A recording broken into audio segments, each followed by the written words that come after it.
नमस्कार दोस्तों, अनुपम tricks YouTube channel पर आपका बहुत बहुत स्वागत है। दोस्तों, आज से हम विभिन्न प्रतियोगी परीक्षाओं में पूछे जाने वाले प्रश्नों के लिहाज से बेहद महत्वपूर्ण टॉपिक अनुपात समानुपात की सीरीज प्रारंभ कर रहे हैं। तो दोस्तों, अनुपात समानुपात के अंतर्गत जितने भी टाइप्स के प्रश्न पूछे जाते हैं उन सारे टाइप्स को हम अलग अलग वीडियोज अलग अलग पार्ट में कवर करेंगे। आज के इस लेक्चर में आप हमारे साथ अध्ययन करने वाले हैं अनुपात समानुपात के एक बेहद महत्वपूर्ण टाइप आनुपातिक संख्याओं पर आधारित प्रश्नों का।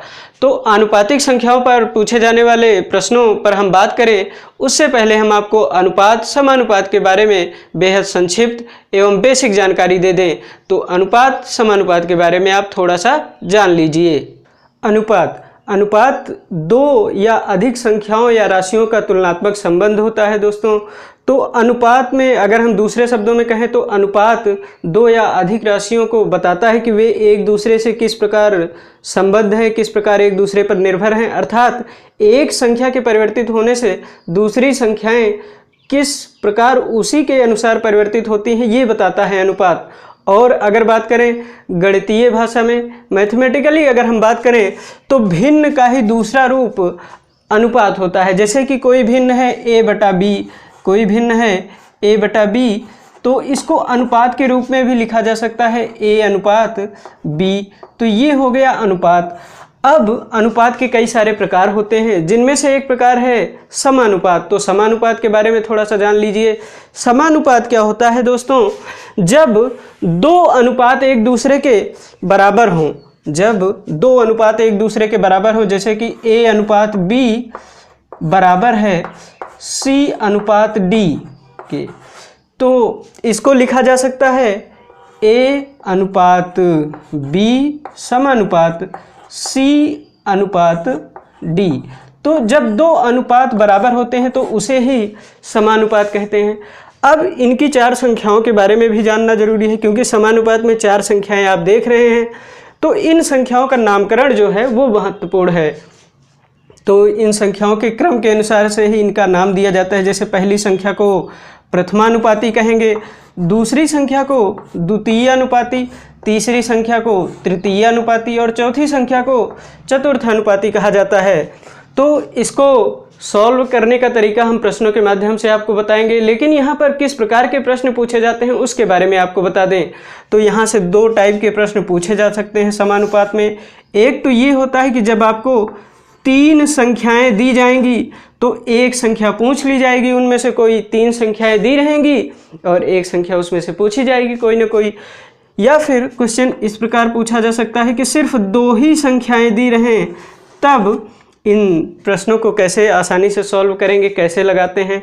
कई बार विद्यार्थी इसे समझ नहीं पाते हैं और कंफ्यूज ही रहते हैं कि पढ़ तो लिया है, लेकिन एग्जाम्स में कभी कभी मान लो 3 वाला पढ़ा है और 2 वाला पूछ लिया, तो वहाँ पर गलती हो सकती है, क्योंकि सारी चीज़ें लगभग समान रहती हैं लेकिन थोड़ा सा परिवर्तन हो जाता है। तो हम प्रश्नों के माध्यम से आपको बताने का प्रयास कर रहे हैं। तो पहले टाइप से जब तीन संख्याएं दी हों तब कैसे प्रश्न को सॉल्व करते हैं, चलते हैं प्रश्नों की तरफ। दोस्तों, जब तीन संख्याएं दी गई हों तो प्रश्न को कैसे आसानी से सॉल्व कर सकते हैं इसको देख लीजिए। प्रश्न में कहा गया है कि संख्या 6, 5 तथा 15 का प्रथमानुपाती क्या है। चार विकल्प आपको दिए गए हैं, 5, 2, 4 तथा 3। इन्हीं चार विकल्प में से आपको अपना आंसर बताना है। तो प्रश्न को कैसे बहुत आसानी से सॉल्व कर सकते हैं देखिएगा। कहा गया संख्या 6, 5 तथा 15 का प्रथमानुपाती ज्ञात करें। तो प्रथमानुपाती अर्थात प्रथम वाली पहली संख्या ज्ञात करना है। तो वो संख्या हम मान लेते हैं x, y, z, कुछ भी आप मान सकते हैं। तो यहाँ पर हमने पहली संख्या मान लिया x। तो x अगर हम पहली संख्या मान लेते हैं, बाकी की तीनों संख्याएं क्रमबद्ध रूप से ऐसे ही लिख देते हैं जैसे कि प्रश्न में दिया गया हो। तो क्रमशः इसको हम लिख लेते हैं 6, 5 और 15। तो हो गई चार संख्याएं। अब इसमें अनुपात का चिन्ह हमने लगा दिया, अनुपात समानुपात का। तो यहाँ से समानुपात के रूप में ये प्रश्न बन चुका है। तो अब इसको सॉल्व करने का तरीका क्या है दोस्तों, बहुत ध्यान से देखिए कि मध्य पद का गुणनफल बराबर होता है बाह्य पद के गुणनफल के। मध्य पद का गुणनफल बराबर होता है बाह्य पद के गुणनफल को।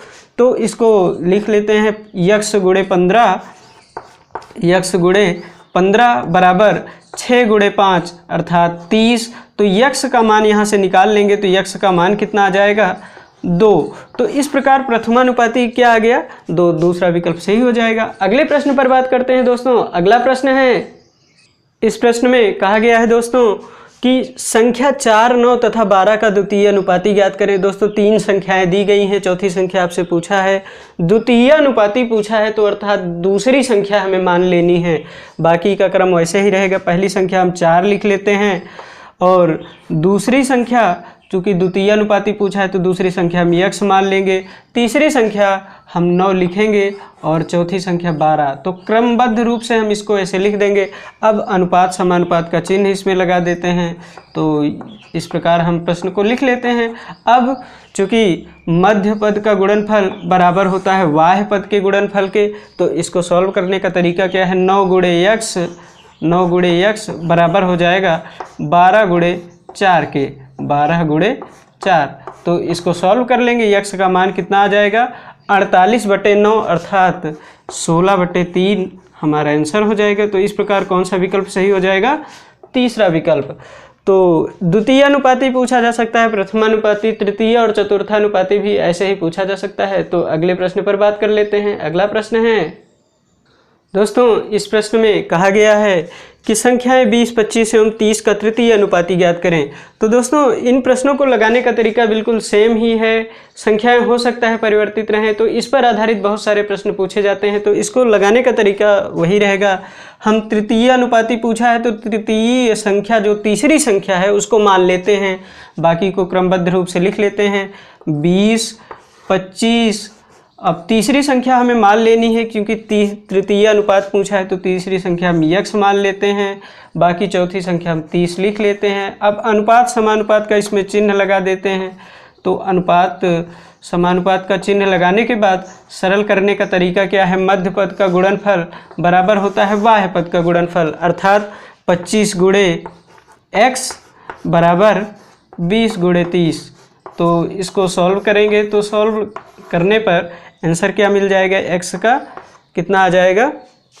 24। तो इस प्रश्न का आंसर हो जाएगा 24, जो कि चौथा विकल्प है।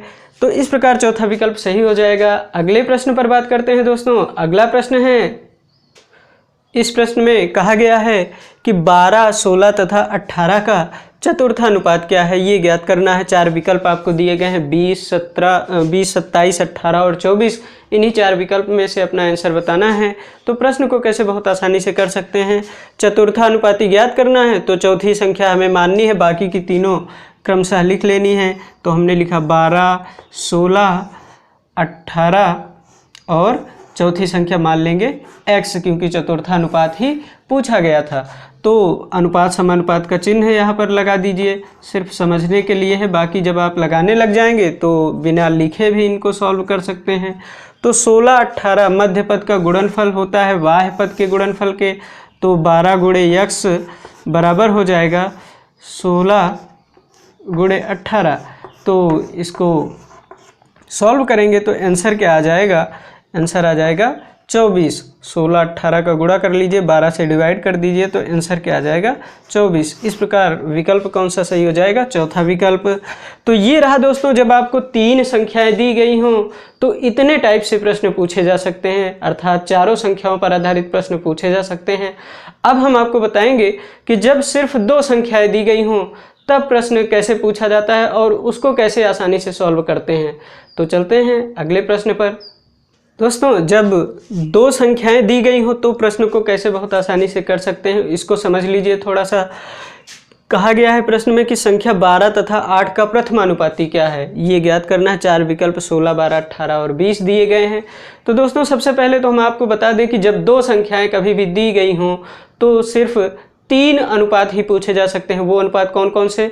प्रथमानुपाती पूछा जा सकता है, द्वितीय अनुपाती नहीं पूछा जाएगा, मध्यानुपाती पूछा जाएगा वहाँ पर, और तृतीय अनुपाती पूछा जाएगा। चतुर्थानुपाती भी नहीं पूछा जाएगा। तो प्रथमा, मध्य और तृतीय अनुपात पूछा जाएगा। तो प्रश्न को लगाने का तरीका क्या है कि जो संख्या पूछी जाती है, जैसे प्रथमानुपाती पूछा गया है तो हम पहली संख्या को x, y, z मान लेंगे। अगर द्वितीय मध्यानुपाती पूछा गया है तो मध्य वाली संख्या को मान लेंगे x, y, z, और तृतीय अनुपाती पूछा जाए तो तीसरी संख्या के रूप में हम लिखेंगे x, y, z। तो प्रथमानुपाती पूछा गया है तो हमने पहली संख्या मान लिया x, बाकी का क्रम यही रहेगा तो बाकी हम ऐसे लिख लेते हैं 12 और 8। अब आगे क्या करते हैं कि जो बीच वाली संख्या रहे, अब हमने पहले ऐसे लिख लेते हैं, फिर बीच वाली संख्या को 2 बार लिख लेते हैं। तो इसको हम लिख लेंगे x 12 और फिर से लिख लेंगे 12 और 8। अब देखिए हो गई 4 संख्याएं, तो 4 संख्याओं में अनुपात समानुपात का चिन्ह लगा दीजिए। तो ये x अनुपात 12 समानुपात 12 अनुपात 8, तो ये है अब समानुपात के रूप में आ गई है संख्याएं। तो अब लगाने का तरीका क्या रहेगा कि मध्य पद का गुणनफल बराबर बाह्य पद का गुणनफल। ये दोस्तों समानुपात का एक टाइप है, विततानुपात या कंटिन्यू प्रोपोर्शन इसको बोलते हैं। तो इसको लगाने का तरीका यही रहेगा। तो देख लीजिए x गुणे 8 बराबर आ जाएगा 12 गुणे 12 अर्थात 144। तो हमारा आंसर क्या बन जाएगा, x का मान क्या आ जाएगा यहाँ पर 18। तो 18 हमारा आंसर बन जाएगा। 8 से इसको कैंसिल करेंगे तो 18 आ जाएगा आंसर। तीसरा विकल्प सही हो जाएगा। अगले प्रश्न पर बात करते हैं। अगला प्रश्न कैसे पूछा जा सकता है। इस प्रश्न में कहा गया है कि 9 तथा 25 का मध्य अनुपाती क्या है। 4 विकल्प दिए गए हैं 15, 17, 21 और 18।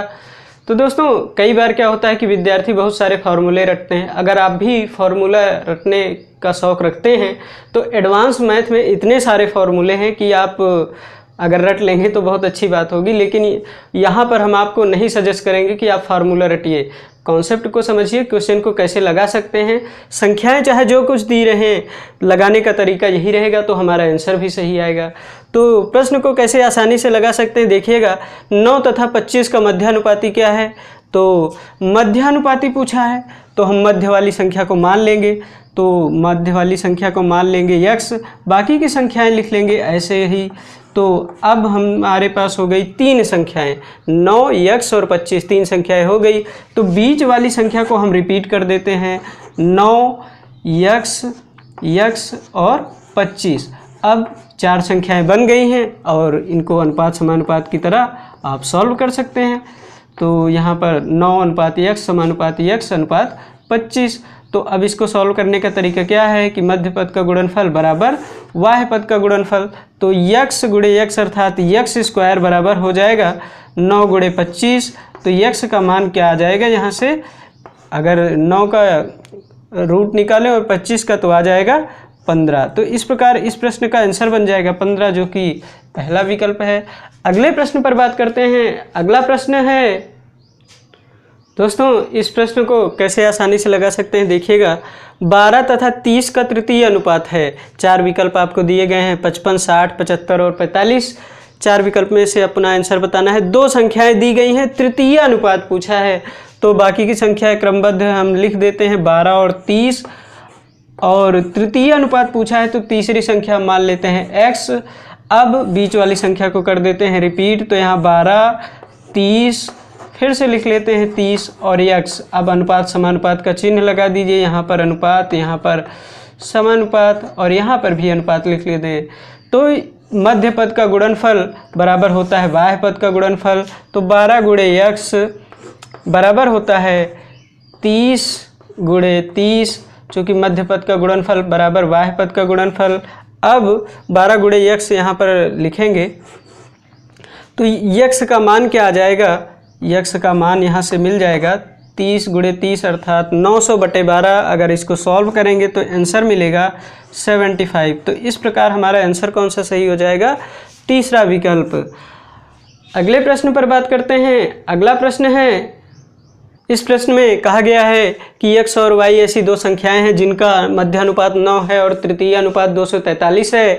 तब x और y का मान है। 4 विकल्प आपको दिए गए हैं 3, 9, 3, 27, 6, 27 और 6, 81। x और y के क्रमशः मान दिए गए हैं। तो प्रश्न को कैसे बहुत आसानी से कर सकते हैं दोस्तों। x और y हमने लिख लिया, x और y मान दिया गया है। ऐसी 2 संख्याएं हैं जिनका मध्यानुपात 9 है तो मध्य में हम लिख लेंगे 9, x और y लिख लेंगे। अब बीच वाली संख्या को कर देते हैं रिपीट। तो x 9, 9 और y। अब अनुपात समानुपात का चिन्ह लगा देते हैं यहाँ पर। तो इस प्रकार प्रश्न को और आगे कैसे सॉल्व करते हैं। मध्य पदों का गुणनफल बराबर होता है बाह्य पदों का गुणनफल अर्थात x y बराबर हो जाएगा 81। तो विकल्प में देखिए कि कौन से ऐसे विकल्प में x y के मानों का गुणन करने पर 81 आ जाएगा। तो पहला विकल्प हो नहीं सकता, दूसरा विकल्प हो सकता है, तीसरा विकल्प भी नहीं हो सकता और चौथा विकल्प भी नहीं हो सकता। तो इस प्रकार दूसरा विकल्प हो सकता है, तो यही हो जाएगा हमारा आंसर। तो कभी कभी ऐसे भी प्रश्न पूछ लिए जाते हैं, लेकिन दोस्तों सामान्यतः सभी प्रश्न आनुपातिक संख्याओं पर आधारित ही पूछे जाते हैं। ऐसे प्रश्न बहुत रेयरली ही पूछे जाते हैं, सामान्यतः अनुपातिक संख्याओं पर आधारित ही प्रश्न पूछे जाते हैं, जैसे कि प्रथमानुपाती, द्वितीय, तृतीय और मध्यानुपाती, यही सब प्रश्न पूछे जाते हैं। और दूसरी बात, मैं आपको सजेस्ट करूंगा कि आपको इसमें फॉर्मूला नहीं रटना है, कभी भी कोई भी फार्मूला नहीं रटना है। अगर आप फार्मूला रटना चाहते हैं तो एडवांस मैथ में इतने सारे फार्मूले हैं, आप वहाँ से रट लीजिए, बहुत सारे फार्मूले हैं। तो दोस्तों ये रहा हमारा आज का सेशन, जिस पर हमने बात की अनुपातिक संख्याओं पर आधारित प्रश्नों की। तो आपको ये वीडियो कैसा लगा, अपने सुझाव दें, वीडियो को लाइक करें, शेयर करें और चैनल को हमारे सब्सक्राइब करें। बहुत बहुत धन्यवाद दोस्तों।